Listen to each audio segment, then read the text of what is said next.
A inovação ensina pra gente, isso está muito bem claro, está muito bem escrito e definido, que de fato não é para você gastar 100% do seu tempo, principalmente em uma grande corporação, só falando de inteligência artificial, só fazendo inteligência artificial. Mas o grande erro é não fazer nada. O grande erro é não estar engatinhando em alguma tecnologia. Prontcast. Conversas inteligentes sobre saúde e tecnologia. Olá, Prontcaster! No episódio de hoje, nossa conversa inteligente é com o Vitor Gadelha, médico pela Universidade Estadual de Ciências da Saúde de Alagoas. Hoje ele é Head de Inovação Médica em Hospitais na DASA, professor na Escola de Medicina da PUC do Paraná e também fundador da Medex Corporation. Foi um baita prazer trocar uma ideia com ele sobre os desafios de inovar no mercado da saúde. E eu espero que você também goste de ouvir nosso papo.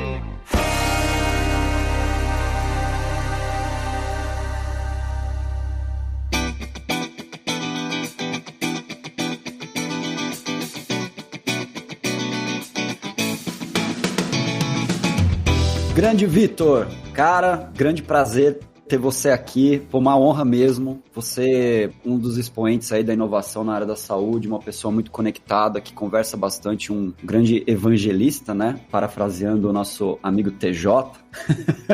Obrigado aí por se juntar e poder bater um papo com a gente. Obrigado aí pelo convite, todo mundo da ProntMed, obrigado lá, assim, é um prazer muito grande estar aqui com vocês, para estar discutindo, né, esse mundo que a gente vive, você mais tempo que eu, inclusive, e entender o que a gente pode melhorar, quais são os próximos passos e por que a gente tá aqui, como a gente chegou aqui, então conta comigo. Cara, acho que vale começar rapidinho, assim, conta um pouco de você tem uma jornada muito legal, né, uma multiplicidade de conhecimentos. Para quem não te conhece, acho que vale dar um pouco do background de onde você veio, né, o que você tá fazendo hoje, quais são suas áreas de interesse. Boa, legal. Cara, então assim, eu sempre me vi ali pequeno como alguém da tecnologia, né, se você perguntar para todos os meus amigos aí, com certeza todo mundo vai falar, não, ele ia fazer ciência da computação, algo nesse estilo, e tinha um espírito empreendedor, então eu lembro ali que eu tive muito próximo do meu pai, abriu uma house e ficava lá, então assim, quando eu tinha 10, 11, 12 anos, foi bem interessante. Dos 17 pro 18 ali, quando meu avô faleceu, eu tive esse instinto para fazer medicina, sabe? E aí eu fui fazer medicina, até que no 4º ano eu tive a experiência de poder estudar neurociências lá no Canadá. E lá, cara, quando eu cheguei em 2012, 2013, tava todo mundo falando de impressão 3D. Eu andava pelos corredores, tinha as startups e eu programava, né? Eu gostava de programar muito quando criança. Cara, não. E tive a oportunidade lá, até por questão de tempo, tá envolvido com muita gente da TI, de engenharia, e eu comecei a brincar ali. Eu tive acesso ao MacBook na época, quase impossível comprar, eu não tinha como, mas eu tive acesso ali naquela época. E, cara, comecei a fazer os aplicativos, e quando eu voltei, ficou muito claro que, assim, existia um gap muito grande da tecnologia, mas você, como médico, o tradicional é o quê? Fazer residência, né, e ir trabalhar. Sim. Então, entre as duas pontas ali, né, cara, o que eu vou fazer? Não tava claro os outros caminhos para mim, né? Não tá claro para muita gente ainda. Eu, vamos fazer aqui a residência, então eu escolhi neurologia, 3 anos, só que durante a neurologia é uma especialidade que envolve muita tecnologia de muita ponta, que vai modular o futuro, inclusive. E aí eu comecei a trabalhar com realidade virtual, e aí, cara, começou tudo junto, assim,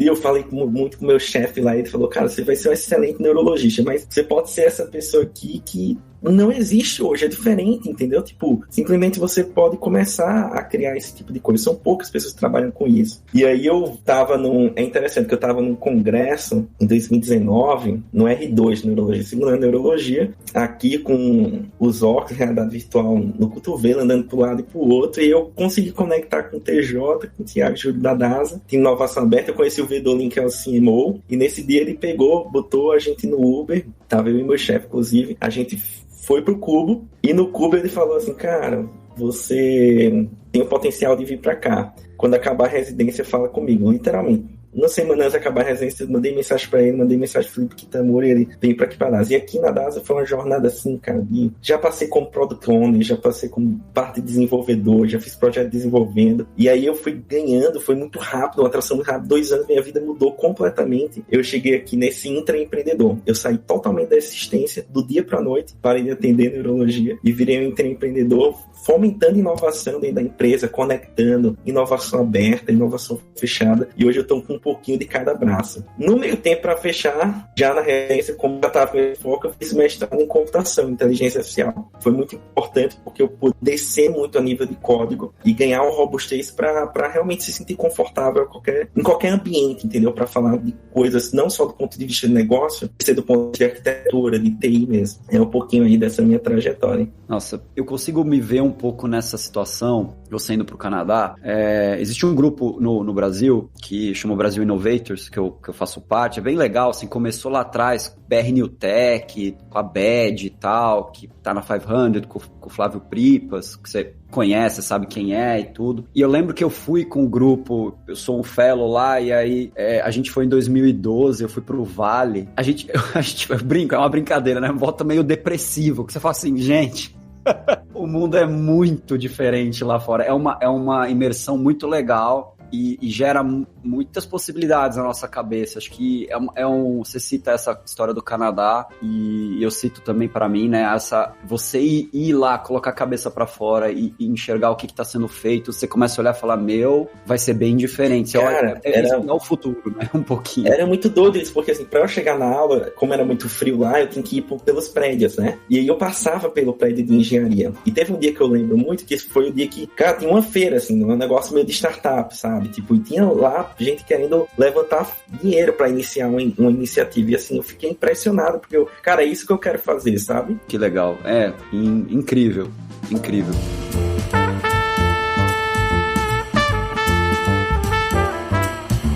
Cara, mas assim, vamos lá, tem várias perguntas nesses seus aprendizados de inovação, acho que você pode ajudar muito, assim, esclarecer dúvidas e deixar o entendimento mais fácil das pessoas entenderem, né? Então, vira e mexe, você cita quando você vai conversar sobre inovação, dizendo uma coisa importante, que as inovações, elas têm um fluxo paralelo e não é muito sequencial, né? Você cita muito isso, que não segue uma coisa depois da outra, que as coisas conseguem ser paralelas, né? E como que funciona isso na prática? Porque uma empresa normalmente tem realidades no mesmo ambiente muito diferentes, né? A gente tá resolvendo coisas muito básicas de um lado, que talvez seja colocar computador na sala, colocando no limite, assim. No outro canto, nós estamos falando de inteligência artificial. Como é que isso se dá, né? Como é que isso é possível? Como que funciona isso? Explica isso pra gente. Boa, isso é bem importante, né? Porque é algo que naturalmente as pessoas... E isso vem das perguntas que as pessoas fazem quando a gente começa a falar de inteligência artificial, alguma coisa um pouco mais disruptiva, que esteja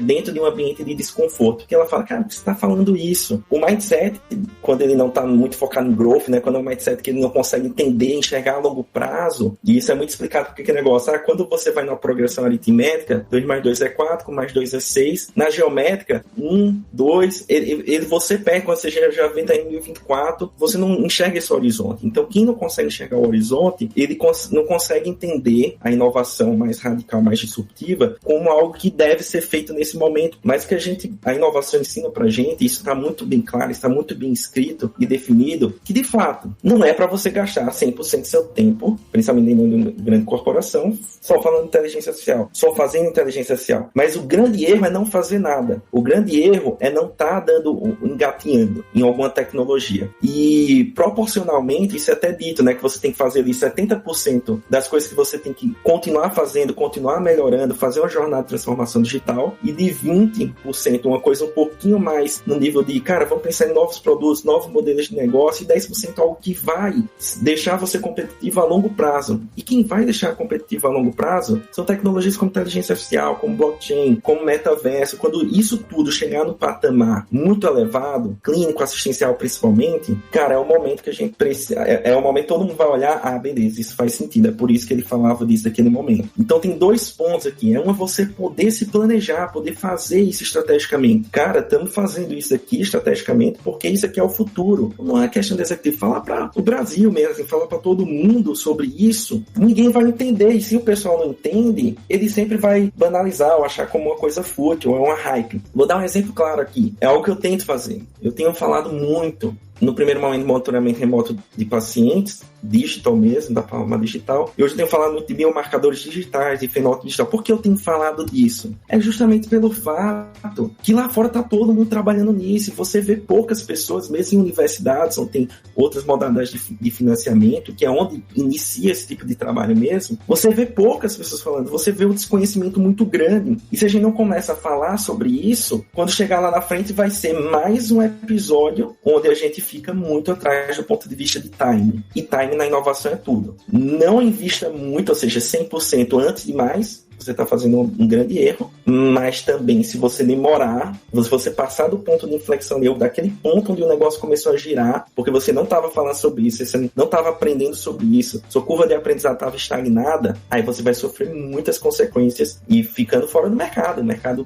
dos Estados Unidos demanda simuladores médicos, e é isso que a gente não pode deixar acontecer mais uma vez. Entendi. Nossa, você tocou em vários pontos muito interessantes, você tem muitos caminhos diferentes aqui, mas eu queria focar em um específico. Você está falando equilibrar, então mais ou menos 70-30, o Google tem o dele, do tempo livre, aquela história que é bem famosa nesse sentido. Então, e aí dentro desses 20-30% que você está falando, você tem o disruptivo e tem o incremental, certo? Você tem, vamos dividindo dessa forma. Como é que se equilibra isso? Porque tem coisas muito mais simples de fazer que vão gerar um ganho de eficiência que vai te manter no mercado, vai te manter na ponta, etc., versus o disruptivo, que aí a gente tá falando em modelo de negócio, praticamente. É outra coisa. Como é que é esse equilíbrio nesse sentido? Bom, ele, de fato, não é simples, tá? Ele é extremamente complexo, porque dentro da saúde, você tem trabalhado nisso há muito tempo, a gente vê que a digitalização, ela aconteceu um pouco mais tarde, pela complexidade, né? Eu digo, é tão complexo, é tanto mais variável que a gente precisa trabalhar, a interoperabilidade, ela é, de fato, muito complexa, né, que a gente acaba sendo mais lento, assim, a gente pode até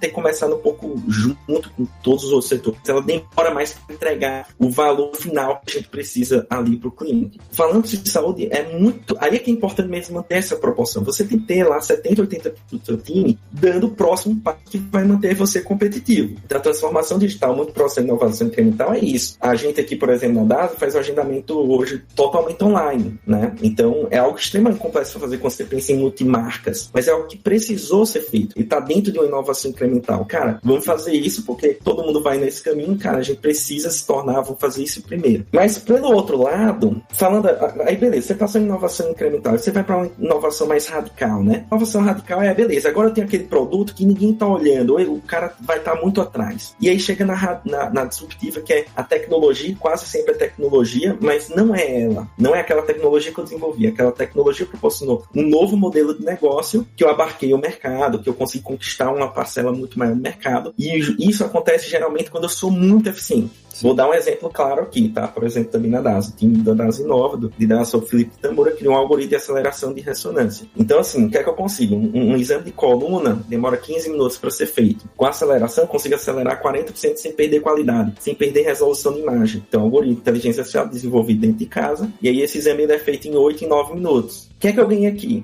E isso está muito relacionado com a medicina baseada em valor. Claro que isso é um exemplo isolado, mas praticamente, se eu botar na conta, eu não preciso comprar outra ressonância que custa X, e esse algoritmo, depois que o algoritmo feito, é o preço de máquina virtual, etc. Eu consigo abrir mais slots para o paciente agendar mais rápido. O agendamento fica, o paciente fica mais satisfeito porque ele fica menos tempo na ressonância. E eu ganho eficiência, eu aumento minha margem. E a inteligência artificial, ela vem para isso. Ela é uma tecnologia totalmente transversal, porque ela tira a gente da função do primeiro grau. Então, lembrar lá da máquina matemática, né? A X mais B, cara, é uma reta. Se você não trabalha em tecnologia, essa reta ela só aumenta a tua inclinação da tua curva, mas ela não deixa de ser uma reta. Pra gente virar algo exponencial, é aquilo. Um médico, por exemplo, atende 10 pacientes, 2, 20, 3, 30. Para atender 40 pacientes, eu preciso de 4. É reta. Mas a inteligência artificial, ela propicia que atenda 10, que 2 talvez atenda 30. Não chegamos a isso do ponto de vista, eu estou dando um exemplo lógico. Mas é isso que as pessoas precisam ter. Quando a gente enxerga esse mindset, agora imagina esse tipo de solução não só na ressonância, mas dentro de toda uma operação, né, de todo um cenário clínico. Então é esse tipo de coisa que a gente precisa procurar.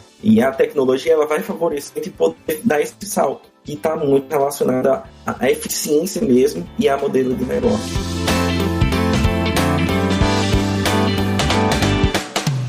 uma baita dúvida, assim, que acho que a resposta é diferente de empresa para empresa, de pessoa para pessoa, mas como é que você mede sucesso da tua inovação?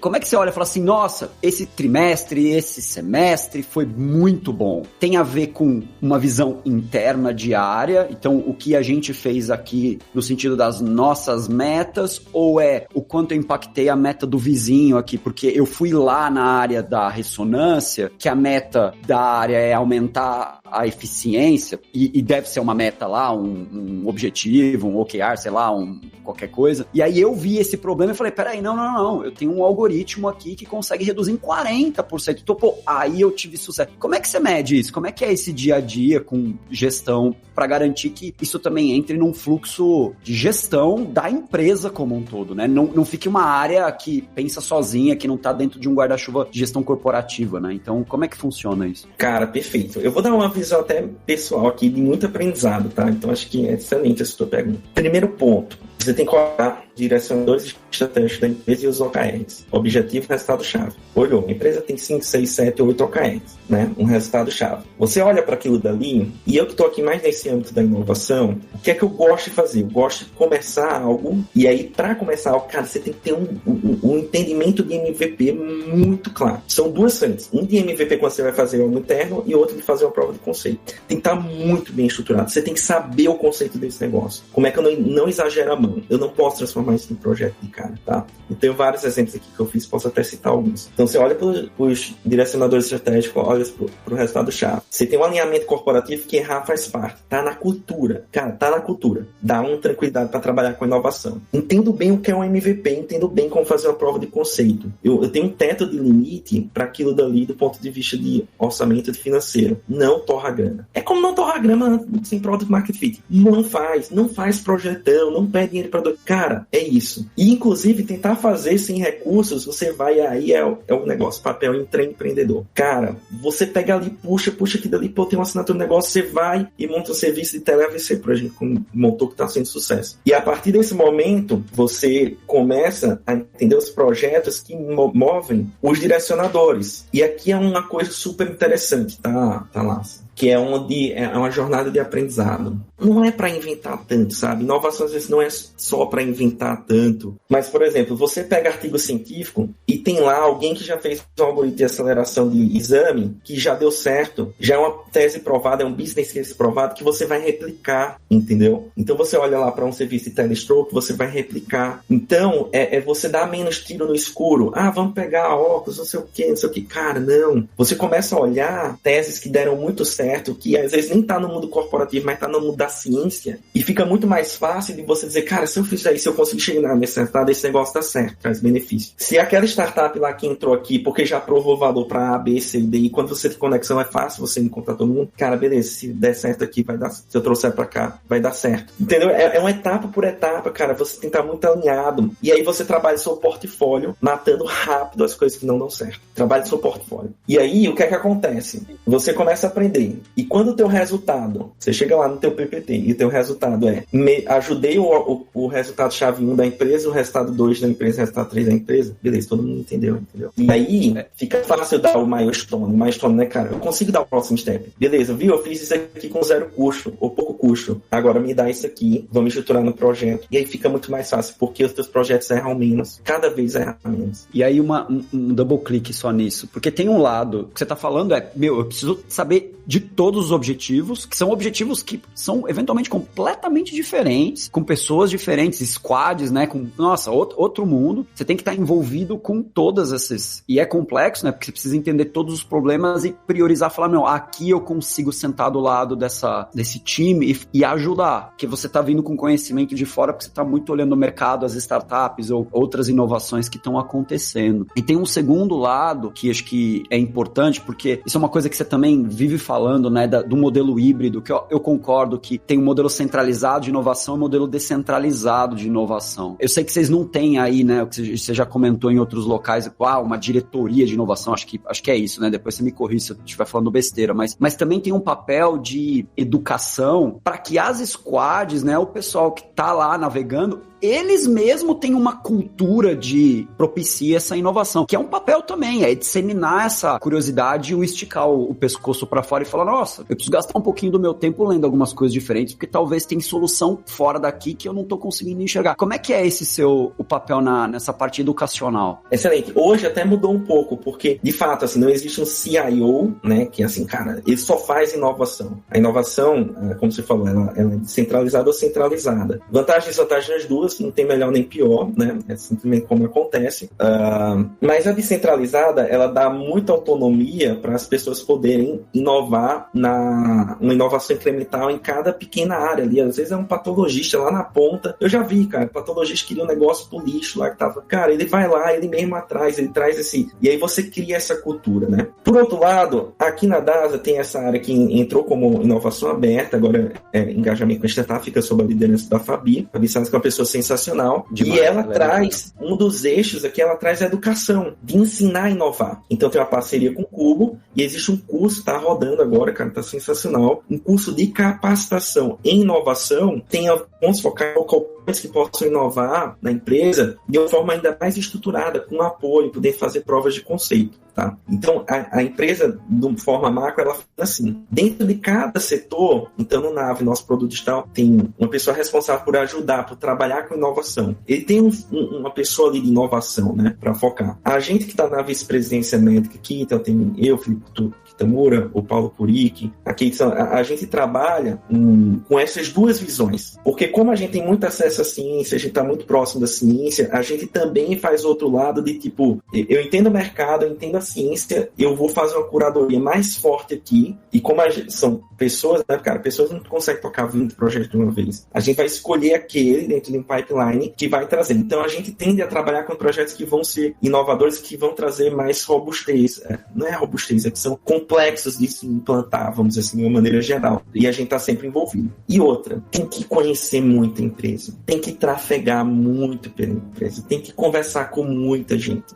E quando você começa a entrar em muita reunião, cara, você precisa conhecer muita gente para andar, porque eu acho que o ponto 1 da inovação é a conexão. Eu acho muito legal isso. Eu tenho até uma historinha que eu conto muito lá, né, do cara que inventou a lâmpada, assim, cara, se ele tivesse inventado a lâmpada só pela lâmpada, Thomas Edison, antes tinha gente que fez a lâmpada, mas assim, cara, não é a lâmpada, é alguém que fez a lâmpada, ele convenceu alguém a fazer fio de cobre, convenceu alguém a fazer usina hidrelétrica, ou outro tipo de... Convencer alguém, cara, quando você convenceu todas as pessoas, é que a lâmpada ele pode vender. Então você tem que conectar, e conectar esses pontos é extremamente complexo, mas se você não conecta, você não chega na melhor solução, ou não prioriza a melhor coisa. Faz todo sentido. E aí, tem um ponto fundamental, a gente tá falando aqui que tem por trás uma cultura forte que tem que ser cuidada dentro da empresa, que é a cultura de confiança e autonomia, né, que é bem importante isso. E aí, se a gente tá falando, você citou, né, OKRs, isso é legal, porque essa forma gera autonomia, porque a gente tá falando basicamente em resultado, o como cada squad, cada grupo vai pensar em formas diferentes, mas tem o lado da confiança, né, porque você tá falando, putz, eu preciso trafegar muito, a pessoa precisa conhecer muito, mas da onde vem a construção desse ambiente de confiança? Porque no ambiente corporativo, eu imagino que tenham objetivos diferentes, áreas diferentes, ainda quando é muito grande, eu imagino que não é tão simples assim. Como que gera isso, né? Como que você propicia esse ambiente, sendo uma pessoa de inovação, que você precisa, para gerar conexão, e eu concordo 100%, né, que criar conexões com outras empresas, outras pessoas,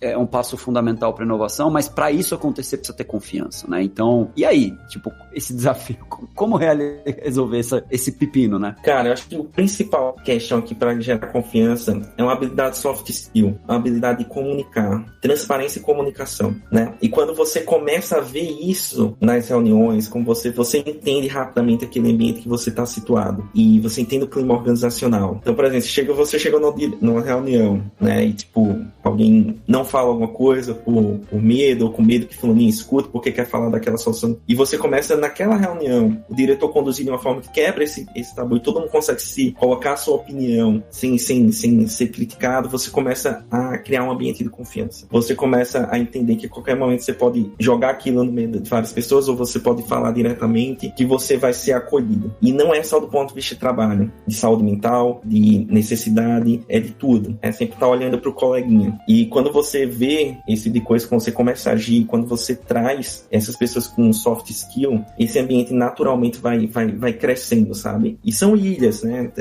A empresa grande, ela funciona em ilhas. E outro ponto, eu acho que o talento, né?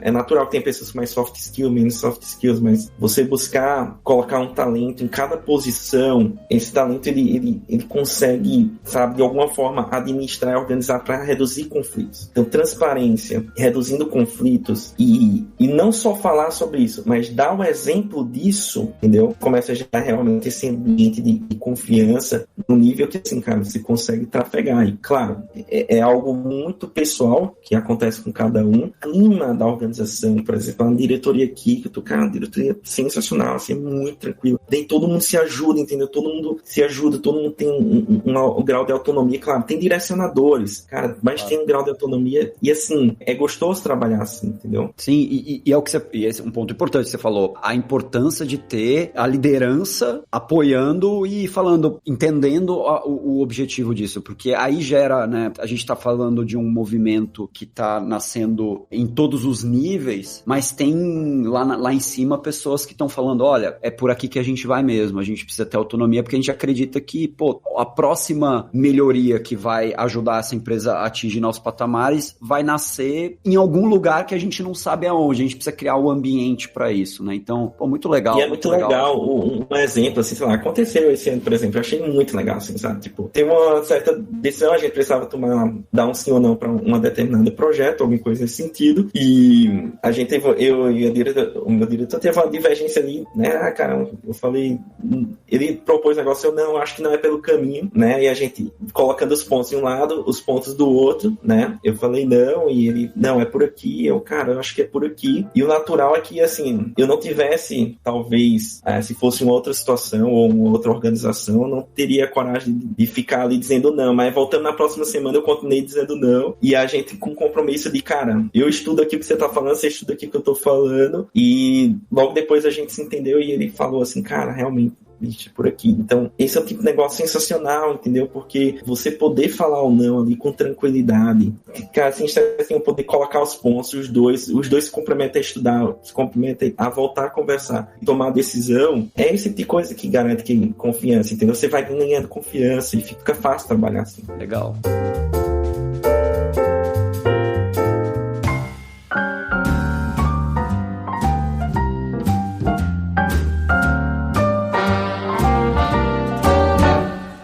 Vou mudar um pouco o direcionamento, porque tem um monte de pergunta de uma área que você é bastante conhecedor. Difícil falar que uma pessoa é um grande especialista nisso, que é de inteligência artificial. Quando você fala muito sobre isso, você estuda pra caramba, você vê na aplicação. E você, no começo da nossa conversa, falou uma coisa muito interessante, porque por falta de conhecimento das pessoas, acaba que ou as pessoas são levadas a acreditar em coisas que não deveriam acreditar, porque de fato não faz sentido, ou chamar de hype algo que não deveria ser chamado de hype. Inteligência artificial, conta aí. É hype, não é hype?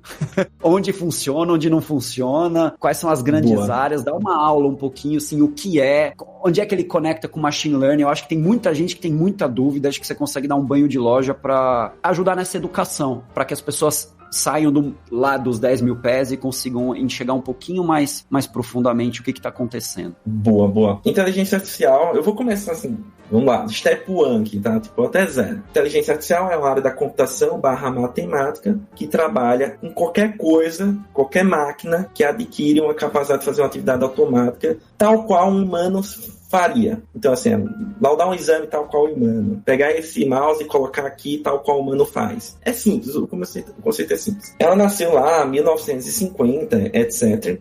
E existem várias técnicas de inteligência artificial. Tem técnicas surgindo, inclusive. A principal dela é machine learning, aprendizado de máquina, onde eu pego um dado de entrada e um dado de saída, e eu tento entender a relação entre essa entrada e essa saída. E o mais para frente, que as pessoas têm esse nome de inteligência artificial, que é o Deep Learning, é quando eu faço, para encontrar a relação entre essa entrada e essa saída, eu uso uma camada profunda de fórmulas. Eu monto várias camadas, não é só uma camada. Entre a entrada e a saída eu monto várias camadas, por isso que é profunda. Então, aprendizado profundo. É mais uma técnica. E dentro do machine learning tem outras coisas também, de supervisionar, não supervisionar. Em 2012, quando isso começou a ganhar tração, porque a gente começou a ter computador poderoso para fazer esses cálculos matemáticos, e uma competição foi ganhada de imagem, começou o hype da inteligência artificial. A gente viu 2015, 2016, principalmente, porque a intuição que a gente queria na saúde, e é legal porque quando você entende como essa técnica de deep learning funciona, é legal porque você quer o quê? Eu vou criar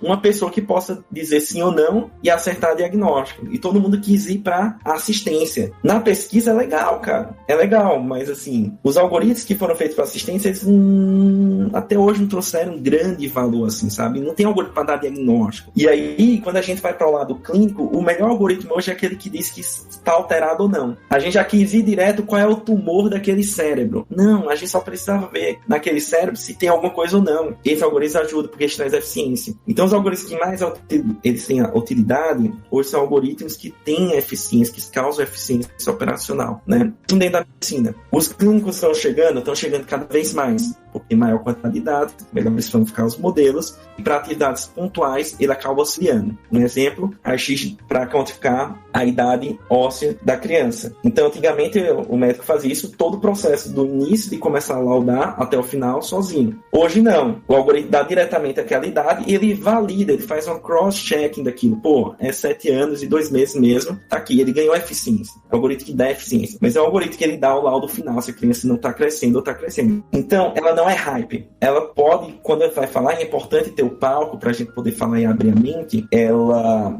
no começo, foi porque os casos de uso estavam errados. Essa é a grande verdade. Mas quando hoje você tem vários casos de uso que dão certo, para raio-x é uma aceleração é outra, dando eficiência, auxiliando, cara, não é hype. E isso vai aumentar muito, porque é uma tecnologia muito robusta e a cada 2 anos que passa um novo modelo, uma nova coisa que surge que faz a gente dar o próximo passo. Sim, e vai para o caminho que você falou um pouco antes do sair do linear pro exponencial, né? Uma alusão do mudar em ordens de grandeza a nossa capacidade de entregar valor na ponta para alguém, porque no final do dia, quando a gente está falando de saúde, a gente está falando de colocar o paciente no centro, no sentido de olhar para ele. É engraçado porque fora do mundo da saúde, né, quando a gente fala assim, colocar a pessoa no centro, isso aí é técnica de design de 30 anos, né? A gente tá falando de Don Norman, tá falando de Design of Everyday Things, aquele livro que é famoso pra caramba. Pô, é basicamente olhar, aí não é olhar só pro paciente, pra pessoa, é a família, o ambiente, é todo o contexto. E eu acho que no final do dia a gente tá falando, colocar o paciente no centro, é uma técnica de design, né? Design no conceito de design, né?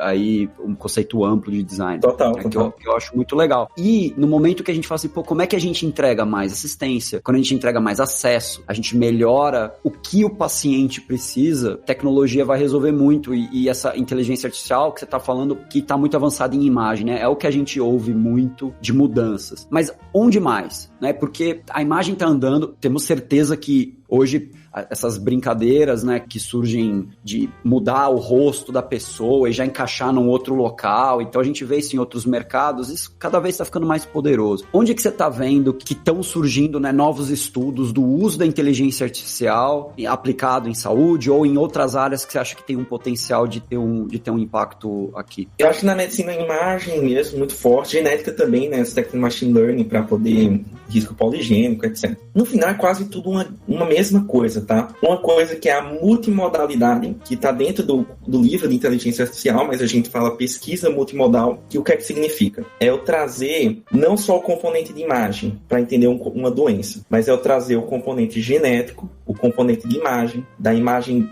radiologia, da imagem patológica, da patologia da lâmina do microcórtex, do prontuário eletrônico e de dispositivos digitais, traçando um fenótipo digital profundo, que a gente chama, para a gente poder entender o comportamento daquela doença quando você for diagnosticado. Então, a pesquisa multimodal, ela existe, tá? Ela está crescendo muito e vai crescer muito, tá? Difícil de se fazer, tem muita coisa em neurologia, glioblastoma, alguns tumores. Porque qual é o ponto? E onde ela pode ser muito aplicada, tá? Eu tenho aqui um monte de entrada de dados e o desfecho desses pacientes com o tratamento que eles fizeram. E quando você tiver aquela determinada doença, e a gente chama isso de gêmeo digital, né? Digital twin, eu criei uma forma de eu validar esse processo. Eu criei um gêmeo dessa doença, de como uma pessoa adoece, então câncer. Vou botar aqui, câncer de bexiga, câncer de mama. Eu criei um gêmeo digital de um câncer de mama que quando você entrar com seus inputs de dados, ele vai poder te dizer várias informações que hoje a gente não tem de forma precisa. É aquela pergunta, doutor, quanto tempo eu tenho? Pode ter uma semana, um mês ou 10 anos. Entendeu? Hoje é isso por quê? Porque nosso algoritmo da cabeça, ele tem 0,10% de acurácia. É melhor não falar do que não falar coisa. Mas quando a gente poder tratar isso de uma forma que ele vai dizer, com essa medicação X, taxa de sobrevida tanto. Com essa medicação X, taxa de sobrevida tanto, com potenciais efeitos colaterais. Cara, e você poder discutir isso com o teu paciente, se ele quiser, claro, também. Então, a pesquisa multimodal em cada linha de cuidado vai mudar. E isso puxa outra era da medicina que é muito importante a gente falar, que está muito ligado ao biomarcador digital, é o que chama de prevenção precisa, né? Então, assim, ele te dizer de fato quais são. Hoje todo mundo fala, não coma isso que você vai fazer isso. Mas, cara, ninguém te diz exatamente, né? Se você não comer isso ou não fizer aquilo, quanto de tempo a mais de vida, o que é que vai acontecer de fato. Então a prevenção precisa é algo que os algoritmos vão poder dar muito nessa lógica também. E tudo que a gente criou de escalas médicas até o momento, de algoritmos médicos que foram feitos na base muito observacional, alguns com métodos estatísticos mais simples, a gente vai começar a mudar. Eu dou muito exemplo mais simples aí que a gente chama da escala NIRA para a classificação de insuficiência cardíaca. 1, 2, 3 e 4. Que quando o paciente chega para você, você pergunta, você andou quantos metros? Você fez não sei o quê? Você dormiu deitado ou em pé porque você não conseguia respirar? Isso tudo, cara, vai se transformar de forma desmaterializada na tecnologia. Não é 1, 2, 3, 4. É numa estratificação de 0 a 100, os algoritmos podem dizer exatamente onde você está naquela doença e dar um suporte terapêutico, porque a gente trata o indivíduo de forma individualizada, trazendo o elemento de design para a gente chegar nessa medicina personalizada, onde eu trago a nível do indivíduo o que é que aquela pessoa precisa para uma prevenção preventiva, para entender a estratificação do diagnóstico dela e para saber exatamente o tratamento que vai ser mais benéfico para ela. Essa é a tecnologia que vai propiciar isso. Cara, não é outra, é essa tecnologia. Por isso que quando a gente fala, para mim tá muito claro isso, entendeu? Você entende, as pessoas passam a entender, elas passam a tirar essa questão da futilidade da inteligência artificial, porque quando você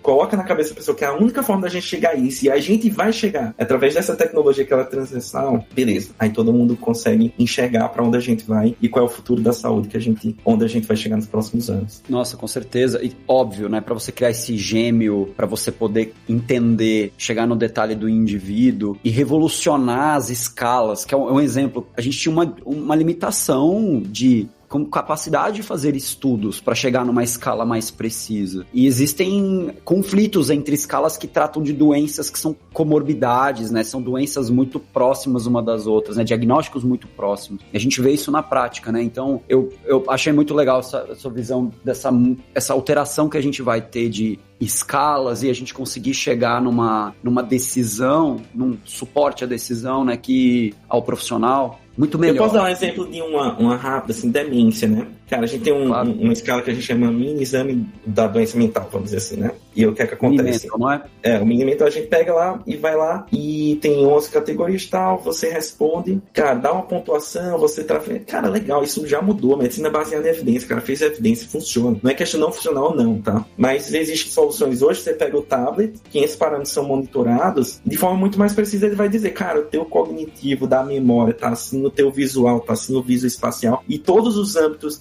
do cérebro, todas as áreas cognitivas, você vai ter uma estratificação, tua fala tá assim, tua fluência verbal tá assim. Cara, é outro nível, entendeu? A gente desceu no nível muito alto aqui, entendeu? É isso que a gente vai ter. Outro nível. Não, e a importância do dado para isso, né? Nossa, a gente conseguir trabalhar, que é o que você falou. A gente hoje, é uma coisa que a gente fala aqui na ProntMed também, né? A gente tem um problema de Brasil, que é não ter terminologia, a gente não tem padrão de dados, isso é muito ruim. A gente tem desafios de interoperabilidade e antes até a gente não sabe nem o que a gente está trafegando, então, não consegue nem trafegar direito e também tem uma cultura de resistência, mas a importância desses dados e da gente abraçar essas tecnologias para conseguir mudar a forma como a gente olha para o paciente, ser muito mais preciso. O cara pode até criar esse algoritmo lá no Oriente ou na Europa, enfim. O algoritmo, ele tem vários problemas de performance, ele decai a performance dele com o tempo. Tem várias coisas ali que é próprio não vou entrar em detalhe, porque é muito próprio da área de estudo. Mas vai ter que ter uma cross-validação. Vai ter que, quando aquela solução chegar no Brasil, eu vou ter que ter aqueles dados para fazer uma comparação com aquele teste e ver se ele funciona também no paciente brasileiro. É assim que é feito vacina, tudo é feito assim. Então não adianta a gente só vai chegar uma hora. Cara, se a gente não se preparar também para receber esse negócio, a gente não vai ter nada, entendeu? É importante. Com certeza. Na verdade, assim, dou parabéns, assim, para várias dessas grandes instituições, porque a gente, como cidadão do país, assim, a gente precisa de mais desenvolvedores, a gente precisa de mais tecnologia, é vantagem competitiva das nações, assim, é um exército de desenvolvedores, de pessoas que conhecem de tecnologia, que a gente precisa ter, que é o conhecimento mínimo para fazer essas coisas acontecerem. A gente sente isso na prática, né? A falta que existe de conhecimento técnico nesse âmbito.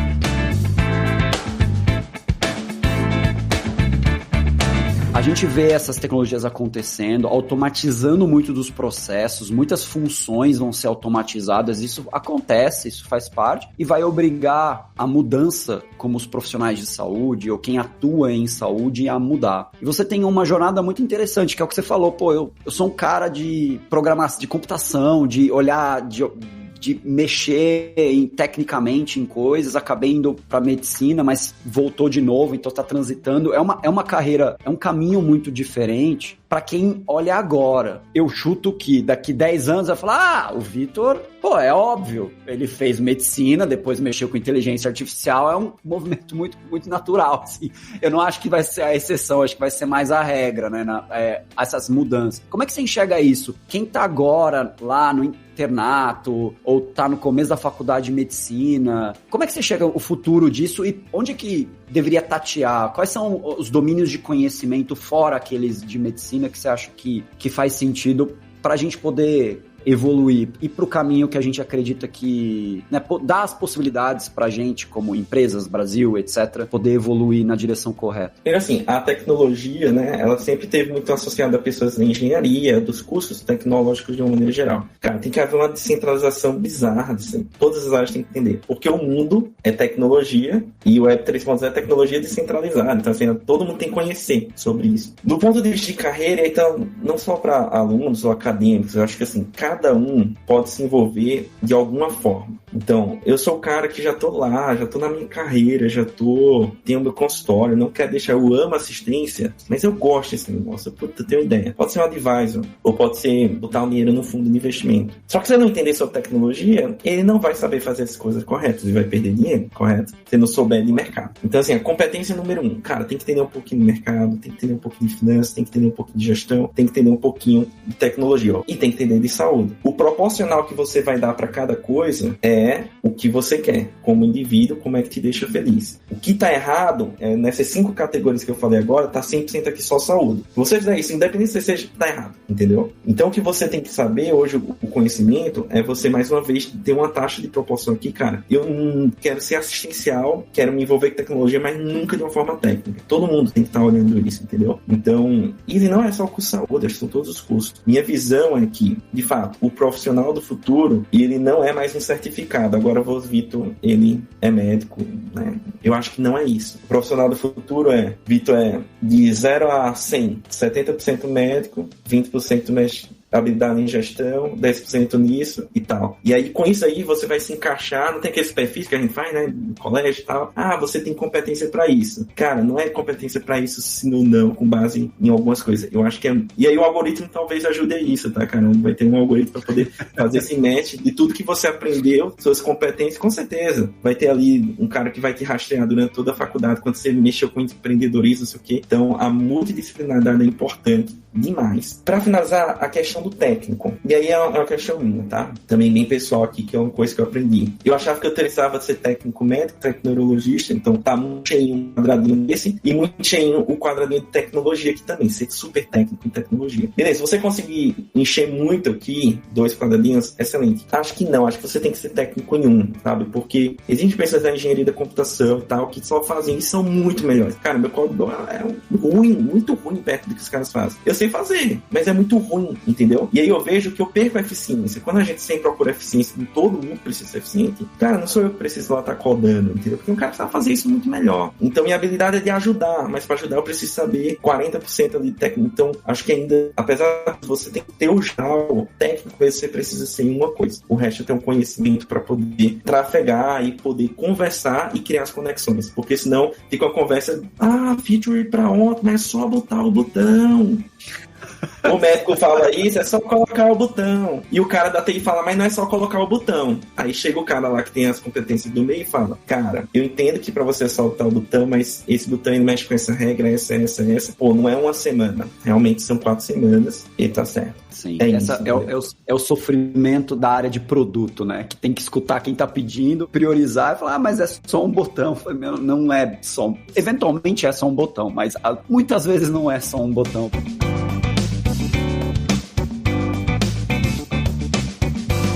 Baita papo, Vitor, obrigado pelo seu tempo. Eu sei que sua agenda tá super corrida, você tem um caminhão de coisa para fazer, não só pela instituição que você tá, que tá crescendo, tá fazendo um baita movimento de mudanças, então parabéns aí pela sua atuação e também por ajudar as empresas a conseguir conversar com os empreendedores, porque saúde é mais difícil mesmo, você falou isso, tem um atraso natural, que tem vários motivos, etc, mas parabéns pelo seu trabalho, eu admiro bastante. E queria deixar também aberto para você dizer onde as pessoas te acham, como é que faz para entrar em contato, no LinkedIn, ou Twitter, ou onde é que você tá, como é que faz para falar com você? Não, perfeito, cara. Obrigado aí, primeiramente. Acho que é muito importante, né, a gente trazer essa difusão do conhecimento e eu gosto muito disso, conta comigo sempre. E quem quer me acessar, cara, LinkedIn é o que eu uso ali, pode conectar, eu aceito todo mundo, manda uma mensagenzinha lá, se tiver alguma oportunidade, eu vou colocar. Se eu não responder na semana ou no outro dia, desculpa, pode acontecer, às vezes não consigo acessar toda hora, mas eu vou olhar, eu vou captar e assim, eu tenho uma memória fotográfica, eu vou ouvindo as coisas, um ano depois eu vejo, cara, aquele cara lá me falou e eu volto. E quase tudo foi assim, pra falar a verdade, nunca é na hora. Conecta comigo e, cara, fica à vontade, super tranquilo e super acessível. Legal. Cara, de novo, muito obrigado. A gente vai se falar muito ainda. Até a próxima e vamos em frente. Um abraço. Abração.